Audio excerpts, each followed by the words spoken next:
السلام علیکم، میرا نام ارم سیفی ہے۔ آج میں آپ کو ایوب علیہ السلام کا واقعہ سناؤں گی۔ ایوب علیہ السلام اللہ کے ایسے نبی تھے جو اللہ نے ان کو بہت زیادہ آزمایا، پر ایوب علیہ السلام نے ان کی آزمائش سے بہترین صبر کیا، جس کی مثال قرآن پاک میں دی جاتی ہے۔ تو چلیے شروع کرتے ہیں with the real life story Ayub علیہ السلام۔ اللہ نے ایوب علیہ السلام کو سیریا میں قوم سوران کی طرف بھیجا۔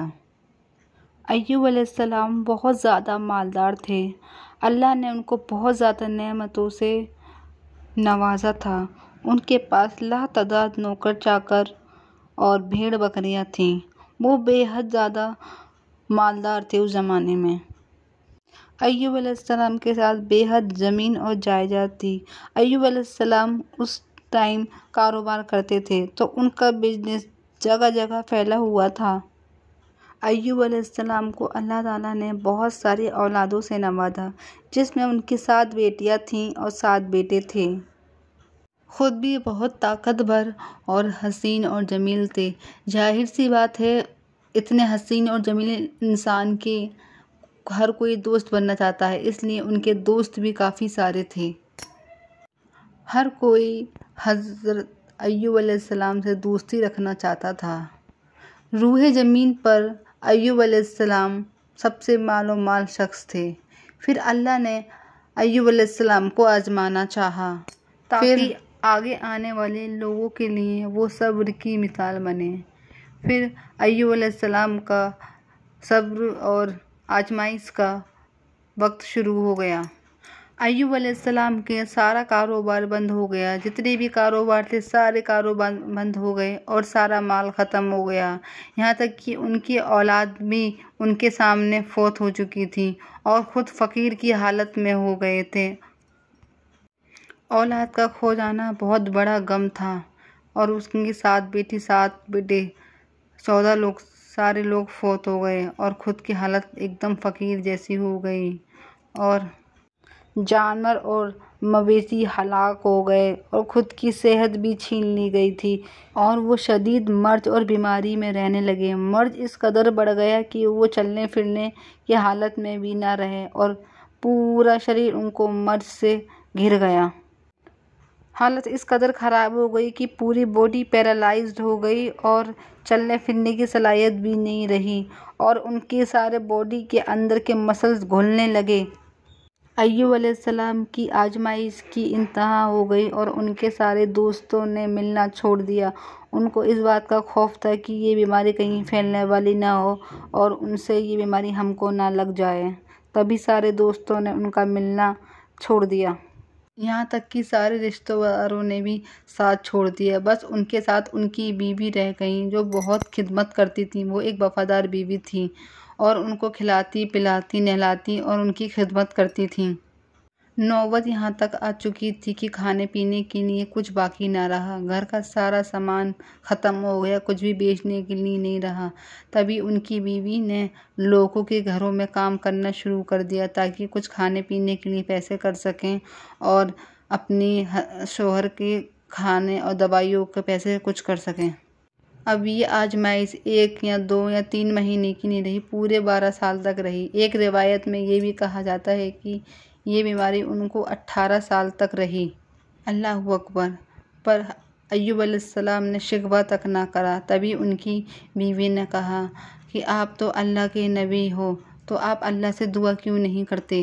آپ اللہ سے دعا کرو گے تو وہ ساری بیماری ختم کر دے گا اور آپ کے حالات بہتر کر دے گا۔ حضرت ایوب علیہ السلام نے اپنی بیوی سے فرمایا کہ اللہ نے اتنے سال تک مجھ کو اتنے اچھی طرح سے رکھا تو مجھے اللہ سے مانگنے میں شرم آتی ہے۔ جب تک 80 سال نہ گزر جائیں، جتنے سال میں نے اچھی حالت میں نہ گزارا، تو جب تک 80 سال نہ گزر جائیں تب تک میں اللہ سے دعا نہیں مانگوں گا، مجھے اللہ سے مانگنے میں شرم آتی ہے۔ جب میں نے پورے 80 سال اتنے ناز اور نیازت سے گزارے ہیں تو 80 سال میں بیماری اور تندرستی میں گزاروں گا۔ ایوب علیہ السلام کی بیوی مایوس ہو گئیں، کیونکہ ان کو یقین تھا کہ ایوب علیہ السلام اللہ سے دعا کریں گے تو ان کی حالت فوراً اچھی ہو جائے گی اور پہلے جیسے حالت ہو جائیں گے۔ اب لوگوں نے بھی حضرت ایوب علیہ السلام کی بیوی کو کام دینا بند کر دیا۔ ان کو ڈر تھا کہ یہ بیماری ایوب علیہ السلام کے ذریعے ان کی بیوی سے ہم کو نہ لگ جائے، اور نوبت یہاں تک آ گئی کہ انہوں نے اپنے بال کاٹ کے بیچنا پڑا جس سے وہ ان کی دوائی اور کھانے کا انتظام کر سکیں اور ایوب علیہ السلام کی خدمت کر سکیں۔ یہ دیکھ کر حضرت ایوب علیہ السلام بہت زیادہ تکلیف ہوئی اور انہوں نے اللہ سے دعا کی، اے اللہ، مجھے یہ بیماری لگ گئی ہے اور تو رحم کرنے والوں میں سے زیادہ رحم کرنے والا ہے، اور مجھے آزمائش نے آ لیا ہے اور تو ارحم الراحمین ہے، اور میری حالت کو تو ہی بہتر جاننے والا ہے۔ اور اللہ نے فوراً ایوب علیہ السلام کی دعا قبول کر لی۔ پہلے بھی ایسے بہت سے موقع آئے، ایوب علیہ السلام دعا کرتے تھے اور فوراً قبول ہو جاتی تھی۔ یہ آزمائش صبر کی مثال کے لیے کی گئی تھی، اسی لیے جب بھی صبر کی مثال دی جاتی ہے تو صبر ایوب کا نام لیا جاتا ہے۔ اللہ نے ایوب علیہ السلام سے فرمایا، اپنا پیر زمین پہ مارو اور یہ پانی نہانے اور پینے کے لیے ہے۔ جب ایوب علیہ السلام نے اپنا پیر زمین پہ مارا تو ایک چشمہ جاری ہو گیا۔ جب انہوں نے اس پانی سے غسل کیا تو ان کی ساری باہر کی بیماری ختم ہو گئی اور وہ پہلے جیسے تندرست دکھنے لگے۔ جب انہوں نے اس پانی کو پیا تو ان کی اندر سے ساری بیماری ختم ہو گئی اور پہلے جیسے صحت مند ہو گئے۔ جب ان کی بیوی آئیں تو ان کو وہ نہیں پہچان پائی اور کہنے لگیں، کیا تم نے اللہ کے نبی میرے خاوند کو دیکھا ہے جو مرض میں مبتلا ہیں؟ اللہ کی قسم، جب میرے خاوند اچھے ہوا کرتے تھے، صحت مند ہوا کرتے تھے، بالکل آپ کے جیسے دکھا کرتے تھے، میں نے ان کا جیسا آج تک نہیں دیکھا۔ تب ایوب علیہ السلام نے کہا، کیا تم نے مجھے نہیں پہچانا؟ تب ان کی بیوی نے حیران ہو کے پوچھا، آپ کون ہو؟ تب ایوب علیہ السلام نے کہا، میں ایوب ہوں۔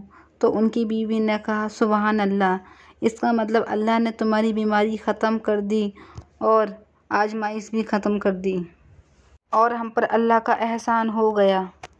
اور اللہ نے ایوب علیہ السلام کی بیوی کی جوانی بھی واپس لوٹا دی، کیونکہ ان کے صبر میں انہوں نے بھی صبر کیا اور بہت ساری خدمت کی۔ پھر اللہ نے ان کو 26 بیٹے بیٹیوں سے نوازا۔ ایک روایت میں یہ ہے کہ 26 بیٹے تھے اور بیٹیاں بھی تھیں۔ حضرت محمد صلی اللہ تعالیٰ علیہ وسلم نے فرمایا کہ جب ایوب علیہ السلام غسل کر رہے تھے تو ان پر سونوں کی ٹڈیوں کی برسات ہونے لگی، اور ایوب علیہ السلام نے ان کو اپنے کپڑوں میں اکٹھا کرنا شروع کر دیا۔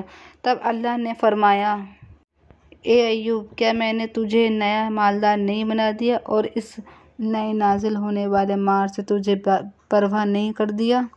تو ایوب علیہ السلام نے فرمایا، جی ہاں میرے اللہ، میں اس نعمت سے بے پرواہ نہیں ہو سکتا۔ اللہ نے ایوب علیہ السلام کی جوانی، مال، صحت سب لوٹا دیا اور وہ پہلے سے زیادہ مالدار ہو گئے، اور اللہ نے ان کے سارے دوست، سارے رشتہ دار لوٹا دیے اور ان کو پہلے سے زیادہ خوشنما کر دیا، اور اللہ نے ان کو 26 بیٹے اور بیٹیوں سے نوازا۔ ایک روایت میں یہ بھی کہا جاتا ہے کہ صرف 26 بیٹے تھے اور بیٹیاں بھی تھیں۔ اللہ جسے چاہتا ہے اسے نوازتا ہے، اللہ جسے چاہتا ہے اسے آزماتا ہے، اس لیے ہمیں ہر گھڑی صبر اور شکر سے کام لینا چاہیے۔ حضرت ایوب علیہ السلام کے صبر کی تعریف اللہ پاک نے قرآن پاک میں کی ہے، اور ان کی زندگی کو آگے آنے والے لوگوں کے لیے صبر سے کام لینے کے لیے بنایا ہے۔ ہم کو اس ایوب علیہ السلام کے واقعے سے سیکھ ملتی ہے کہ کتنی بھی مشکلات کیوں نہ آ جائیں، ہم کو اللہ کا شکر اور الحمدللہ کرنا چاہیے، اور اللہ آزمائش میں یہ آزماتا ہے کہ کون شخص کس حالات میں کیسا رویہ رکھتا ہے اور ان کا ایمان کتنا مضبوط ہوتا ہے۔ اس لیے ہمیں اپنے ایمان کو اتنا مضبوط کرنا چاہیے کہ ہر حالات میں اللہ کا صبر اور شکر کرنا چاہیے اور صبر سے کام لینا چاہیے۔ اگر آپ کو یہ سٹوری اچھی لگی ہو تو پلیز میری ویڈیو کو لائک، چینل کو سبسکرائب کر لیجئے اور آگے ویڈیو کو شیئر کر دیجئے۔ تب تک کے لیے اللہ حافظ۔